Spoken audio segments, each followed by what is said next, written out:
If you're a career transitioning teacher who's trying to leave the classroom, but you keep feeling stuck, overwhelmed, or like this isn't working, this episode is your reset. So many teachers do all the right things, rewrite their resume, apply to jobs, tweak LinkedIn, and still hear crickets. Not because they aren't qualified, but because they've fallen into a few common career change traps that quietly kill momentum. In this episode, I'm breaking down the 5 career change traps that keep teachers stuck, why they happen, and the simple shifts that help you break free fast so you can stop spinning, stop second guessing, and start making real progress toward your next chapter beyond the classroom. I'm Lisa Harding, ex-EdTech CEO turned certified teacher career coach. It wasn't all that long ago that I was recruiting, interviewing, and hiring teachers for roles in corporate America, teachers that ended up being some of my all-time best employees. Fast forward through my own career transition where I left my role as CEO to become a stay-at-home mom. I now work with and empower teachers to transform their lives by turning their once distant career dreams into realities. In this podcast, I give you simple, actionable, step-by-step strategies to help you do the same. If you're a burnt-out teacher or simply need a change and you're looking to create a life you love, you're in the right place, friend. Let's get started.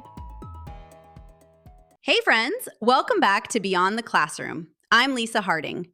If you haven't listened to my previous episode called 7 Career Change Considerations Every Teacher Should Think About, I highly recommend that one either before or after you listen to this episode. It's a planning episode, one that helps you stop waffling, get clear, and build momentum without burning out. Today is like the follow-up you didn't know you needed, because once teachers decide they want out of the classroom, most of them don't get stuck because they're not smart or not capable. They get stuck because they fall into a few very common traps. Traps that feel productive in the moment, but quietly drain your energy and make you think this isn't working. So if you've ever updated your resume 3 times, applied to a bunch of jobs, heard nothing back, and then spiraled into, I guess I'm not qualified, this episode is for you. I'm going to walk you through 5 career change traps teachers fall into, why they happen, and the quick shifts that get you moving again. And as you listen, I want you to be gentle with yourself. If you recognize yourself in one or all of these traps, it doesn't mean you're doing it wrong. It means you're normal. And it means you're ready for a smarter approach. Okay, trap number 1, the resume first trap. This is the one I see constantly. A teacher decides they want to leave, and the very first thing they do is open a blank document and start rewriting their resume. They spend hours picking fonts, reorganizing sections, rewriting bullet points, trying to sound more corporate. They might even pay for a template. They might run it through AI. They might tweak it again and again and again. And it feels productive because you're doing something. But here's why this becomes a trap. If you haven't clarified what you're targeting, your resume becomes generic. And generic resumes get generic results, which is usually silence. Because when you don't know what roles you're aiming for, you don't know what to emphasize, what to cut, what language to use, or what accomplishments actually matter to the employers you're trying to reach. So the quick shift is simple. Before you update your resume, decide what you're applying for. Not forever, not the one perfect career. Just pick one direction for now.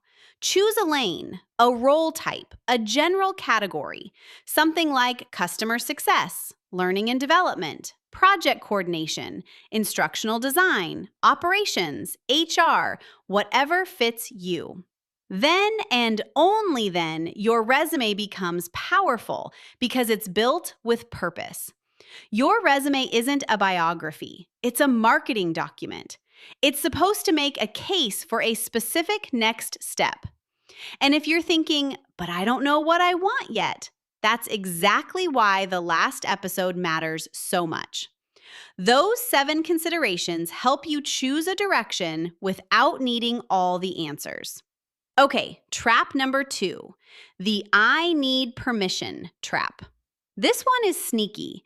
It sounds like I can't apply yet because I'm not ready, or I need one more certification, or I need to fix my LinkedIn first, or I'll start when I feel more confident. And on the surface, it looks responsible, like you're preparing.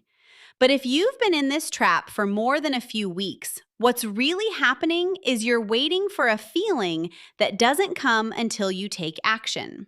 Confidence doesn't arrive before the work. Confidence is the result of the work.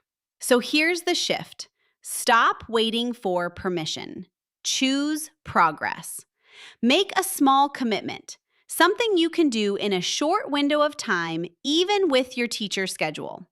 Like this, once you pick an interesting job path, plan to read 5 job descriptions, or update one section of your LinkedIn, or write one strong resume bullet, or message one person for an informational interview.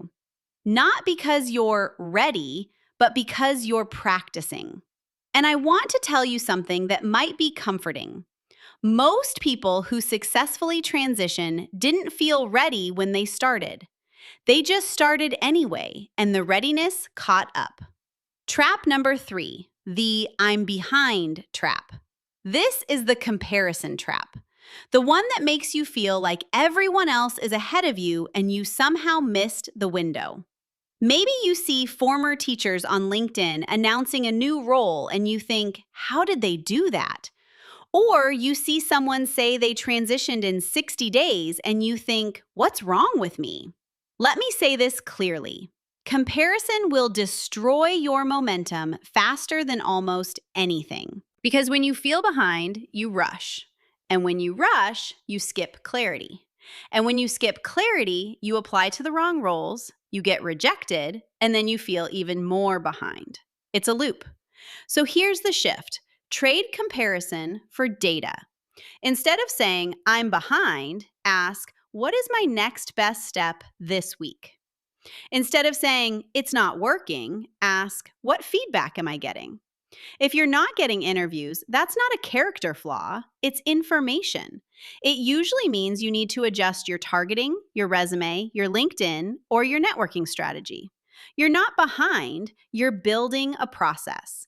And the only thing that matters is that you keep moving forward. Trap number 4, the too many options trap. This one is especially common for teachers because teaching gives you a huge skill set. You can do a lot. And because you can do a lot, you start considering everything. You start exploring 20 job paths, joining 10 webinars, downloading 15 guides, saving 50 job postings, and then you get overwhelmed and do nothing. Here's what I want you to remember. Options are exciting at first, and then they become paralyzing. So the shift is this. You don't need more options. You need a filter. That filter is exactly what we talked about in the last episode. Your lifestyle goals, your non-negotiables, your timeline, what you're willing to learn, what success means to you now. When you use those considerations as a filter, the list of possible careers gets smaller. And that's a good thing because clarity comes from narrowing, not expanding. So choose one lane for now, commit to it for a short season, and give yourself permission to adjust later. Most successful transitions don't come from someone picking the perfect career on day one. They come from someone choosing a direction and moving consistently. Trap number 5, the I'll do it when school slows down trap. This one is so understandable because teaching is exhausting. And it makes sense to think, when I get through this week, when this grading is done, when testing is over, when the semester ends, then I'll start. But here's the hard truth. School doesn't slow down. There is always something. Always. So if you're waiting for teaching to become manageable before you make a transition, you might be waiting forever. The shift here is to make your transitions small enough to fit your life. You don't need hours, you need consistency. Two 15-minute blocks a week can change your life over time if you use them well. A single informational interview can change your clarity. One LinkedIn update can change who finds you. One targeted application can do more than 20 random ones. And this is exactly why we emphasize planning and structure at the Academy. Because when you're busy, you can't afford to waste time. You need a streamlined approach that tells you what to do next, even when you're tired. So let's do a quick recap. If you've been feeling stuck, overwhelmed, or like your transition isn't working, it might not be that you're doing the wrong thing. It might be that you're stuck in a trap. The resume first trap, the permission trap, the I'm behind trap, the too many options trap, the I'll start when school slows down trap.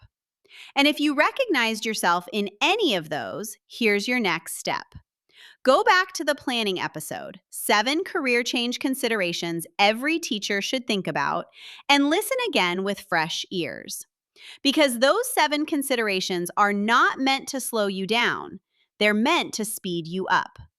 They're the foundation that helps you stop guessing, stop spiraling, and stop burning out mid transition. And if you want support beyond the podcast, if you want structure, coaching, clarity tools, and a community that keeps you moving, this is exactly why the Teacher Career Transition Academy exists. We help you through every step of the process, so you're not trying to figure it out alone. Thanks for hanging out with me today, friend. If this episode helped, share it with a teacher who's stuck in the I'm trying but it's not working phase. This might be the reset they need. Remember, friends, the journey is just the beginning. Embrace the adventure. And if you haven't already, make sure to subscribe, leave a review, and check the show notes for free resources and goodies.